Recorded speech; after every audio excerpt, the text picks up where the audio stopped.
Hello दोस्तों, आप सभी का आपके अपने चैनल PCS मेथड ट्रिक्स में स्वागत है। आज के इस वीडियो में हम उन महत्वपूर्ण टॉपिक को डिस्कस करेंगे जो एग्ज़ाम में उस टॉपिक से क्वेश्चन कई बार पूछे गए हैं। और ये कोई बड़ा वीडियो नहीं है, बहुत ही डिटेल वीडियो नहीं है, एक to the point and to the exam video है, जिससे आप लोग इस वीडियो से काफ़ी कुछ सीख पाएंगे। और आपके अगर एग्ज़ाम में यहाँ से क्वेश्चन आते हैं तो कम से कम 3 से 4 क्वेश्चन आप इतने से छोटे से वीडियो में आपको मिल जाएगा। तो आइए चलिए देखते हैं। उस क्रम में हम पहला जो देखते हैं वो बौद्ध सभाएं। आप बौद्ध धर्म से जुड़ी तमाम जानकारियां पढ़ते होंगे, लेकिन एग्ज़ाम में जो 50 से 60% क्वेश्चन आने की जो संभावना रहती है वो यही बौद्ध जो सभाएं हुई हैं उनसे संबंधित आते हैं। तो देखिए, जो पहली बौद्ध सभा हुई थी वो 483 BC में हुई थी, और ये जो है राजगीर यानी कि आज के समय नालंदा बिहार में स्थित राजगीर है, वहाँ पे हुई थी। इसकी अध्यक्षता जो है महाकश्यप जी ने किया था, और ये अजातशत्रु के शासनकाल में हुई थी। तो हमारी ये पहली बौद्ध संगति थी, बौद्ध सभा।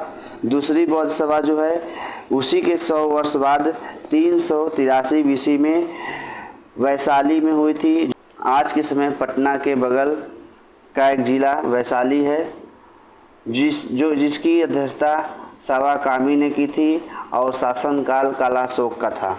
ठीक है। तो थर्ड बौद्ध संगति है 250 BC में हुई थी पाटलिपुत्र में, आज के समय पटना। इसकी जो अध्यक्षता है जो की थी वो है मोगलीपुत्र जी ने इसकी अध्यक्षता की थी, और ये जो है अशोक के शासनकाल में हुआ था, महान अशोक के शासनकाल में हुआ था। और चौथी जो बौद्ध सभा हुई थी पहली शताब्दी में हुई थी कुंडलवन, जो कि कश्मीर में पड़ता है। ठीक है। इसकी अध्यक्षता जो है वसुमित्र ने की थी, और इसके उपाध्यक्ष जो थे वो अश्वघोष थे, और कनिष्क के शासनकाल में हुआ था। तो आप देख सकते हैं हमने ये 4 बौद्ध सभाओं को एक साथ पढ़ा है, और ये इससे संबंधित क्वेश्चन कई बार और कई एग्जामों में पूछे गए हैं। तो ठीक है। तो आइए इसको अगर हम आपको इस याद करने का ट्रिक भी बता देते हैं कि कहाँ पे सभाएं हुई थी। तो राजगीर, वैशाली, पाटलिपुत्र और कुंडलवन। तो इसके लिए हमने एक ट्रिक बनाया है, जो है राज वैभव पाने के लिए पाक व्यक्तित्व होना चाहिए। यानी कि राज से मतलब हो गया राजगीर, वैभव का मतलब वैशाली, और पाक का मतलब पाटलिपुत्र, और क का मतलब कुंडलवन, यानी राज वैभव पाक व्यक्तित्व होना चाहिए। इस व्यक्तित्व का कोई अर्थ नहीं है, लेकिन उसमें फ्लो में आने के लिए हमने व्यक्तित्व होना चाहिए जोड़ा है। ठीक है। जो अध्यक्ष थे वहाँ महाकश्यप, सवाकामी, मोगलीपुत्र और वसुमित्र और अश्वघोष। तो इसके लिए हमने जो ट्रिक बनाया है वो है महान है सब मोगली मित्र, यानी महाकश्यप, सवाकामी और मोगलीपुत्र और वसुमित्र। ठीक है। और हमने जो उस समय के जो शासनकाल था उनके लिए हमने बना है आका, यानी कि वो हमारे आका हैं, राजा हैं, तो आका ही हुए। तो इसी वजह से आका 2 बार करेंगे, यानी कि अजातशत्रु, कालाशोक, अशोक और कनिष्क। इस प्रकार देख लीजिए हमने 3 से 4 मिनट की वीडियो में जो इम्पोर्टेंट बौद्ध सभाएं हैं चारों, वो आप सभी के लिए हमने बहुत ही सिंपल ढंग से इसको करा दिया। तो अगर आप ये इतना याद करते हैं तो मान के चलिए कि 60% चांस है कि पेपर में इन्हीं बौद्ध सभाओं से क्वेश्चन बनते हैं। तो आइए नेक्स्ट देखते हैं हमारा अगला टॉपिक क्या है, जो कि बहुत इम्पोर्टेंट है। हमारा अगला टॉपिक है जो है वो है प्रमुख मत किसने दिया और उनके दर्शन क्या है और उसके उपासना विधि क्या है। ठीक है, तो आइए देख लेते हैं और उनसे संबंधित जो संप्रदाय हैं वो क्या हैं। तो अगर हम बात करें शंकराचार्य जी का, तो उनका जो दर्शन है वो अद्वैतवाद है। ये कई बार क्वेश्चन हमारे एग्जाम में क्वेश्चन बनकर आ चुके हैं। और इनका अद्वैतवाद की जो इसकी उपासना विधि है वो ज्ञान मार्ग है। ठीक है, इनका उपासना विधि ज्ञान मार्ग है और संप्रदाय जो है स्मृति। दूसरे प्रतिपादक जो है रामानुजाचार्य, इनका जो दर्शन है विशिष्ट द्वैतवाद है। विशिष्ट द्वैतवाद। इनका जो उपासना विधि है वो भक्ति मार्ग है और संप्रदाय श्री है। संप्रदाय श्री हैं। ठीक। तीसरा निम्बकाचार्य, इनका जो दर्शन है ये द्वैतवाद है और इनका भी जो उपासना विधि है वो भक्ति मार्ग है और संप्रदाय जो है श्री सनक। ठीक। और माधवाचार्य जी, इनका जो दर्शन द्वैतवाद है और उपासना विधि भी भक्ति मार्ग है और संप्रदाय ब्रह्मा। बल्लवाचार्य जी का जो दर्शन है वह शुद्ध द्वैतवाद है और इनका जो उपासना विधि है ये भी भक्ति मार्ग है और संप्रदाय रुद्र है। ठीक है, तो हमारे एग्जाम में जो कई बार क्वेश्चन पूछे गए हैं वो इन्हीं दो से पूछे गए हैं। पूछे तो इनसे भी गए हैं लेकिन इनसे कम 70% क्वेश्चन जो है शंकराचार्य और रामानुजाचार्य से संबंधित क्वेश्चन पूछे गए हैं कि शंकराचार्य के जो दर्शन है वो कौन सा है। तो हमें पता है अद्वैतवाद और रामानुजाचार्य जो है विशिष्ट द्वैतवाद। ठीक है, इसमें दोनों में याद रखना है इनकी उपासना विधि ज्ञान मार्ग है, इनकी उपासना विधि भक्ति मार्ग है। ठीक है, आइए आगे। ठीक है, देखिए आगे चलते हैं। जो हमारा नेक्स्ट टॉपिक आएगा अगला है महाजनपद। तो महाजनपद से संबंधित क्वेश्चन हमारे एग्जाम में कई बार पूछे गए हैं कि हमारे लिए बहुत ही इम्पोर्टेंट है। तो आइए देखते हैं महाजनपद। कुल 16 महाजनपद हुए हैं जिसमें से 8 जो है यूपी में है। ठीक है, तो आइए देखते हैं वो कौन जनपद हैं, उनकी राजधानियाँ क्या हैं और वर्तमान समय में वो हिस्सा कौन सा है, वो क्षेत्र कौन सा है। तो जो पहला महाजनपद वो है अंग, इसकी राजधानी जो है चंपा है और वर्तमान में भागलपुर और मुंगेर के पास इसका क्षेत्रफल है। ठीक है, दूसरा है मगध, जो एक महान साम्राज्य था, इसकी राजधानी जो है राजगीर, वर्तमान में नालंदा ज़िले के राजगीर में पड़ता है। उसे ही उस टाइम राजगीर कहा जाता था। आज का समय जो ये है पटना गया के क्षेत्र का है। ठीक है, काशी, जो कि इसकी राजधानी वाराणसी होती थी, ये आज के समय वाराणसी के आसपास का क्षेत्र। वत्स, ये जो है कौशाम्बी राजधानी है और आज के समय प्रयागराज। वज्जी वैशाली है, इसकी राजधानी जो थी वैशाली। वज्जी की राजधानी वैशाली और आज के समय मुजफ्फरपुर और दरभंगा। कोसल महाजनपद की राजधानी श्रावस्ती है और आज के समय बहराइच। ठीक है, आइए नेक्स्ट देखते हैं। अगला हमारा महाजनपद जो है अवंती, उसकी राजधानी उज्जैन, वर्तमान समय में मालवा एमपी में जो पड़ता है। नेक्स्ट महाजनपद मल्ल, उसकी राजधानी कुशावती है जो कि वर्तमान समय में देवरिया गोरखपुर का हिस्सा है। नेक्स्ट पांचाल, उस राजधानी अहिछत्र जो वर्तमान में वादयू और फर्रुखाबाद के रूप में विद्यमान है। चेदी महाजनपद, इसकी शक्तिमती राजधानी होती थी और वर्तमान में बुंदेलखंड यूपी का हिस्सा है। कुरु इंद्रप्रस्थ इसकी राजधानी थी और दिल्ली मेरठ हरियाणा के आसपास के हिस्से जो है उस टाइम कुरु महाजनपद के रूप में जाना जाता था। ठीक है, नेक्स्ट जो हमारा है मत्स्य, ये जो है विराटनगर इसकी राजधानी थी। आज वर्तमान में जयपुर और अलवर का क्षेत्र उस समय मत्स्य महाजनपद के रूप में विद्यमान था। कंबोज, इसकी राजधानी हाटक जो आज वर्तमान में हजोरी एवं हजारा है।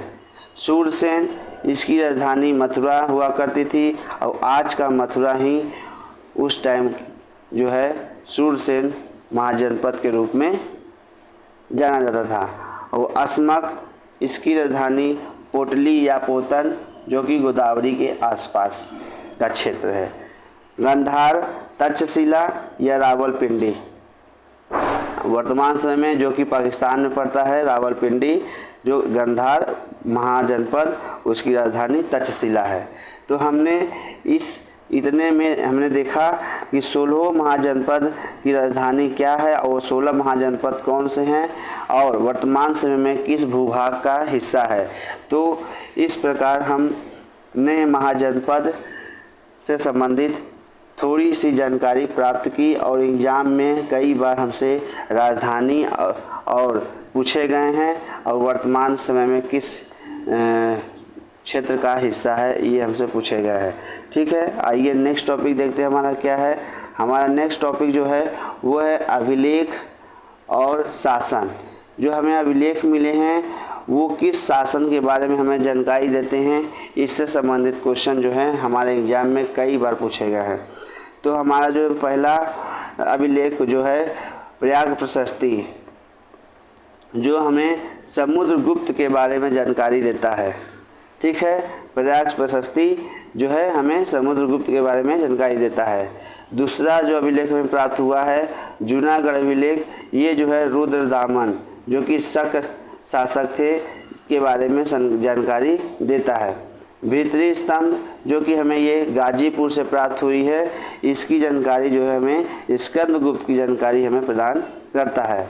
हाथी गुम्फा अभिलेख, हाथी गुम्फा अभिलेख की में हमें खारवेल कलिंग की जानकारी हमें प्राप्त होती है।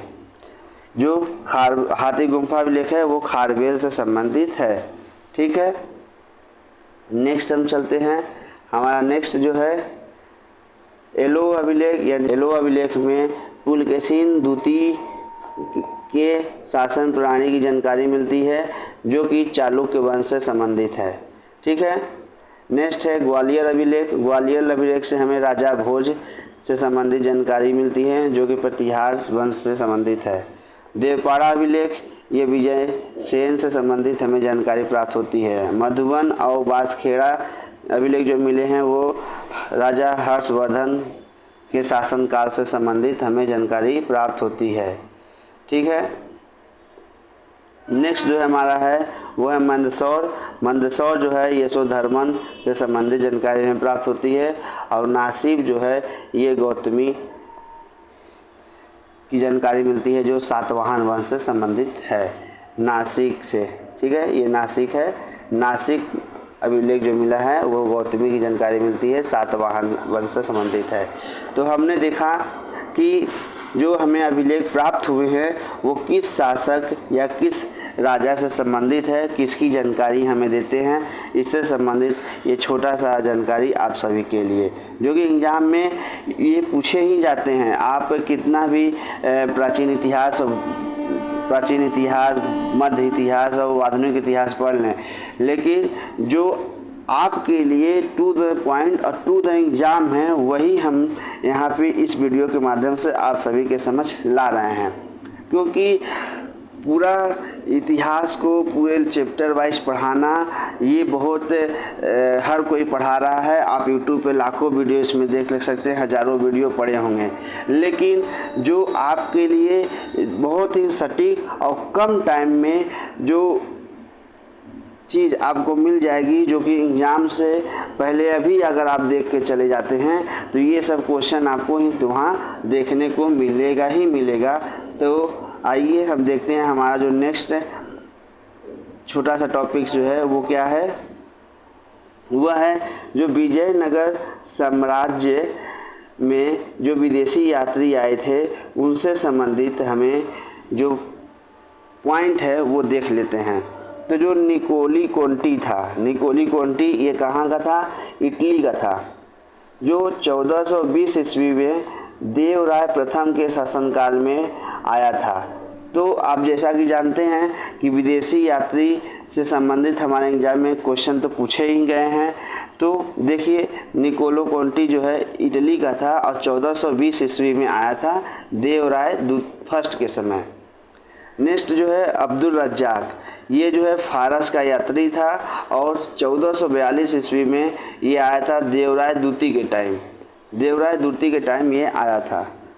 नेक्स्ट है जो नूनीज जो है पुर्तगाल व्यक्ति था जो 1535 ईस्वी में अच्युत राय के शासन में आया था। ठीक है। फिर नेक्स्ट जो है डोमिंगो पायस, ये भी पुर्तगाल व्यक्ति था जो कि 1515 ईस्वी में आया था कृष्णदेवराय द्वितीय के काल में। ये जितने से शासक देख रहे हैं ये सभी विजयनगर के शासक हैं। फिर नेक्स्ट जो है बारबोसा, और ये भी पुर्तगाल का ही व्यक्ति था और 1515 की 16 में कृष्णदेवराय के शासनकाल में ही भारत आया था। तो जो विजयनगर साम्राज्य आने वाले जो विदेशी यात्री थे वो ये 5 व्यक्ति बहुत ही इम्पोर्टेंट हैं और हमारे एग्ज़ाम में कई बार पूछे गए हैं। तो ये प्राचीन इतिहास का एक छोटा सा हिस्सा है, तो आप इसे ज़रूर याद कर लें क्योंकि छोटा है लेकिन बहुत ही मोटा है, यानी एग्ज़ाम में मोटे मोटे भर के आपको नंबर देने वाला टॉपिक है। ठीक है, आइए हम जो नेक्स्ट देख लेते हैं। एक जो है आज के समय जो चल रहा है वो उससे संबंधित हमने सोचा एक छोटा सा टॉपिक जो कि कई बार क्वेश्चन देखे गए हैं एग्जाम में, उससे संबंधित है। इसका ये जो है भूगोल से संबंधित है और भूगोल में जो है ये मैप से संबंधित है।